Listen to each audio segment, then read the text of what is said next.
Good afternoon बच्चों। आज 12th class की हिंदी का हम ये लास्ट पार्ट पढ़ने जा रहे हैं। 21 पार्ट है ये, मन की एकाग्रता। ये हमारा आखिरी और सबसे महत्वपूर्ण पाठ इसलिए है, भले ही परीक्षा की दृष्टि से इतना उपयोगी नहीं होगा, परीक्षा में इसके एक आध क्वेश्चन आते हैं, लेकिन ये आपके जीवन के लिए बहुत उपयोगी है। ठीक है, क्योंकि इसमें जो बताया है वो आपको पढ़ाई में और बाकी जीवन की सारी चीज़ों में बहुत काम आएगा। इसका जो केंद्रीय भाव है, मतलब इस पाठ का सारांश है, ये अगर समझ में आ गया तो आपको पूरा पाठ समझ में आ जाएगा।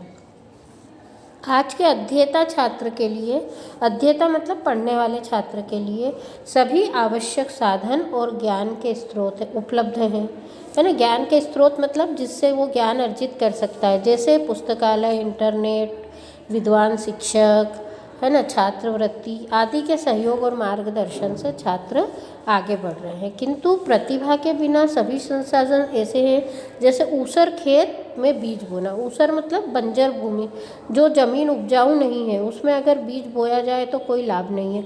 ऐसे ही आपको साधन कितने ही मिल जाए, लेकिन आप में यदि प्रतिभा नहीं है तो कोई मतलब नहीं है। तो प्रतिभा के निखार के लिए क्या करना है वो इस पाठ में बताया है। मनोनिग्रह, मन का निग्रह करना, मन को वश में रखना। स्थित प्रज्ञ, अपनी बुद्धि को स्थिर करना। निश्चयात्मक बुद्धि, ऐसी बुद्धि जो निर्णय ले सके। एकाग्रता, एकाग्र होकर किसी चीज़ को पढ़ना समझना, वो बहुत ज़रूरी है। पढ़ने समझने के लिए एकाग्रता ज़रूरी है, उसके बिना आप पढ़ ही नहीं पाओगे। तो ये एकाग्रता शब्द जो है वो गीता में बहुत अधिक बताया गया है। ये सारी चीज़ें किस में बताइए? गीता में बताइए।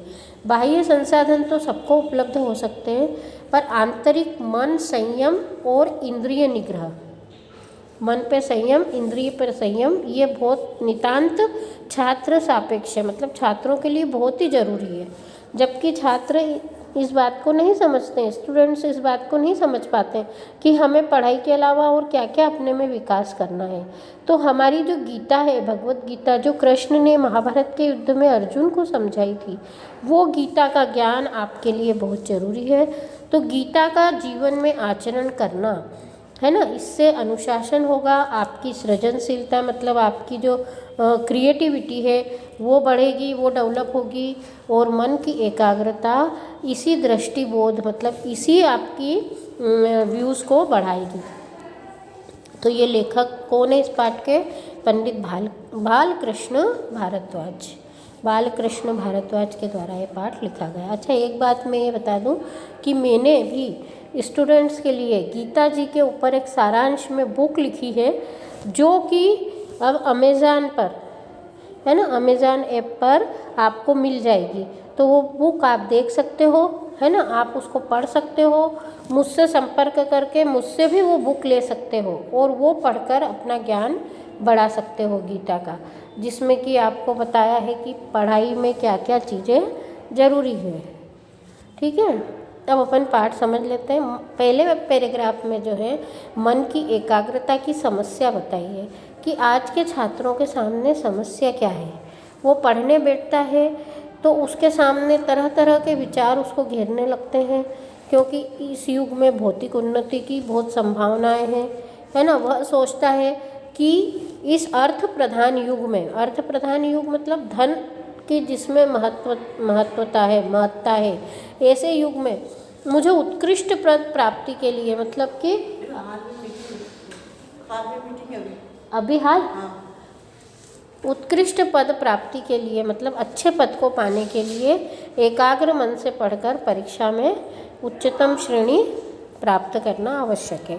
लेकिन वह जब पढ़ने बैठता है तो क्रिकेट, सिनेमा, मौज मस्ती के विचार उसको भटकाने लगते हैं और मन का यह चिंतन बुद्धि की एकाग्रता भंग कर देता है। वो घबरा के सोचता है कि परीक्षा पास में आ रही है, मन उद्विग्न है, कैसे अध्ययन करूं, क्या करूं। इस तरह से व्यर्थ के विचार चक्र से बुद्धि कैसी हो जाती है, उसकी चंचल, अस्थिर हो जाती है, मतलब बुद्धि में स्थिरता नहीं रहती और मन चंचल हो जाता है। और वह सोचता है कि यदि परीक्षा में मैं फेल हो गया तो क्या होगा, सब कुछ नष्ट हो जाएगा, पद प्रतिष्ठा वैभव कुछ नहीं मिलेगा, जीवन बोझ बन जाएगा। मतलब वो अपने आप को धिक्कारने लगता है, चिंता में डूब जाता है, तो अर्जुन की यह स्वीकार उक्ति है कि चंचल मन का निग्रह वायु की गति रोकने के समान दुष्कर है। मतलब चंचल मन को रोकना कैसा है, जैसे कि हम वायु की गति को रोक लें वैसा ही कठिन है, तो ऐसा उसको लगने लगता है। तो ऐसे छात्र की दो समस्याएं हैं। ये प्रश्न कई बार पूछा जाता है कि छात्रों की क्या समस्याएं हैं। तो पहली समस्या ये है कि उसका मन भोग और ऐश्वर्य को पाने के लिए उसे लुभा रहा है, और दूसरी समस्या ये है कि पढ़ने में उसकी बुद्धि की एकाग्रता नहीं होती। दो समस्याएं समझ में आ गई। उसका मन उसको भटका रहा है बाहर भोग और ऐश्वर्य को पाने के लिए, और दूसरी समस्या ये है कि उसका मन जो है एकाग्र नहीं है। ठीक है, बाहर की चकाचौंध उसे अपनी ओर खींचती है और आंतरिक मन उसे स्मृतियों और कामनाओं में भटका रहा है।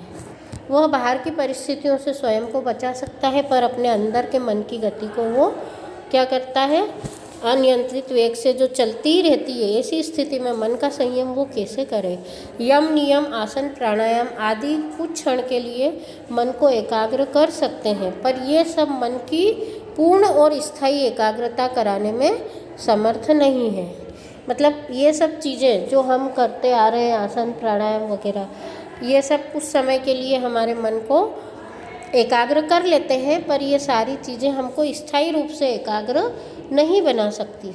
इसका पूर्ण उपाय गीता में स्थित प्रज्ञ के विवरण में है। मतलब स्थित प्रज्ञ का जो विवरण दिया है गीता में, स्थित प्रज्ञ वह है जिसकी बुद्धि कैसी है, चंचल नहीं है, विचलित नहीं है ना, इंद्रिय और मन से जो संयमित की गई है। संयमित मतलब जिसमें संयम है इंद्रियों में और मन में। मतलब संयम का मतलब क्या है, जैसे इंद्रियां कहती है ये खाना, ये देखना, ये पहनना, ये सुनना, उन सब से अपने आप को रोकना है ना, रोकना उसका नाम संयम है। तो आज के जीवन में ये बहुत ज़रूरी है छात्रों के लिए। स्थित प्रज्ञ दर्शन में बुद्धि की स्थिरता के लिए आवश्यक है कि मन को विषयों के पास न ले जावे। मतलब आप सिनेमा में जाओगे, टीवी देखोगे, क्लबों में जाओगे, इधर उधर बाहर में जाओगे, कहीं और जाओगे, तो क्या होगा, आपका मन भटकेगा। तो आपको विषयों के पास अपने आप को नहीं ले जाना है, पर यह तभी संभव है जब मन इंद्रियों के भोगों में आसक्त नहीं होगी, उनसे दूर रहेगा। मन इंद्रियों से दूर तभी तक रह सकता है जब उसमें रहने वाली कामनाएं नष्ट हो जाए। मतलब आपके मन की सारी कामनाओं को नष्ट करना है, तब जाके आपका मन स्थिर होगा और आपको शांति मिलेगी और एकाग्रता बढ़ेगी। पर कामनाओं का अभाव तभी संभव है जब व्यक्ति अन्य वस्तुओं के बिना स्वयं संतुष्ट हो। इसे गीता में क्या कहा है, आत्मना तुष्टः। मतलब व्यक्ति अपनी तुष्टि के लिए अपने आप में संतुष्ट हो, अन्य वस्तु की इच्छा न करे।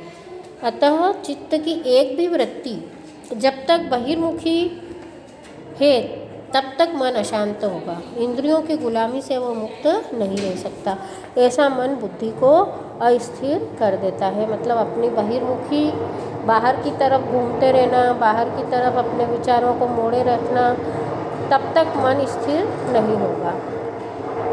समस्या यह है कि यदि इंद्रियों को विषयों से बलपूर्वक हठ योग के द्वारा दूर भी कर लें तो भी विषयों का चिंतन नहीं छूटता। यह अवसर आने पर पुनः विकसित हो जाता है। कई बार मन को निग्रह कर लेते हैं, प्राणायाम कर लिया हमने, ध्यान कर लिया, फिर से वो हो जाता है क्योंकि मन की कामना नहीं मिटती।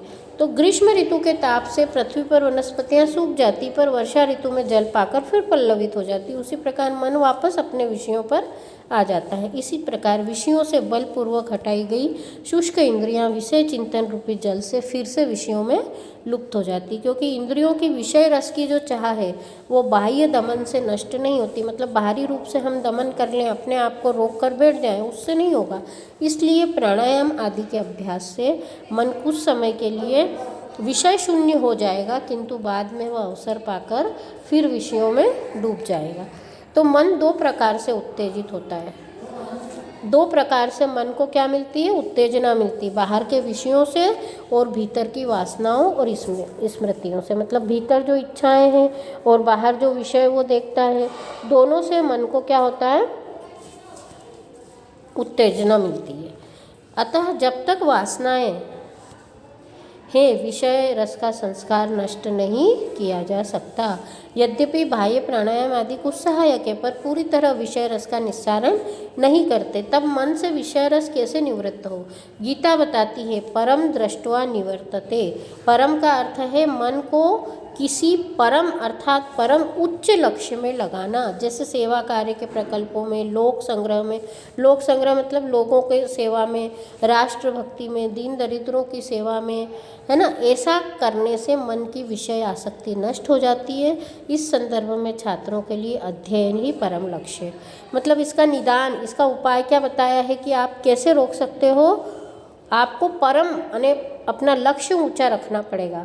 आपका लक्ष्य क्या होना चाहिए? अध्ययन। आप यदि अध्ययन को लक्ष्य बनाओगे, आप ये सोचोगे कि मुझे पढ़ना ही है, तो आप अपने मन को वासनाओं से हटा सकते हो। दूसरा क्या होगा? सेवा कार्य में लगाना, है ना। उससे भी आपकी मन की सारी जिज्ञासाएं शांत हो जाएगी।